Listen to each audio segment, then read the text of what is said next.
Maska me kos dhe aloe vera që zhduk rrudhat brenda ditës. Ja si ta përgatisni.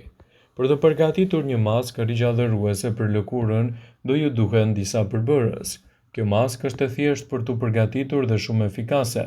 Maska me produkte natyrale janë shumë herë më të mira në përgatitjen e lëkurës suaj më të shëndetshme. Për këtë maskë do ju duhen këto përbërës: një lugë kos natyral, 1/4 e portokallit, pak tul portokalli dhe një lugë aloe vera. Merrni një nga përbërësit me radhë, hidhini në tas një lugë kos, pastaj 1/4 e lëngut të portokallit, pastaj shtoni edhe tulin e portokallit dhe në fund hidhni një lugë aloe vera. I përzieni me mikser derisa të krijoni një masë të njëtrajtshme dhe me ndihmën e gishtave vendosni në lëkurën e fytyrës.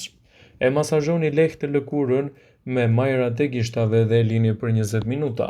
Dhe më pas do të vëreni që fytyra juaj do të marrë edhe esencën maksimale. Në fund të lani fytyrën me ujë të vakët dhe shikoni se si do të ndryshojë ajo për një kohë të shkurtër.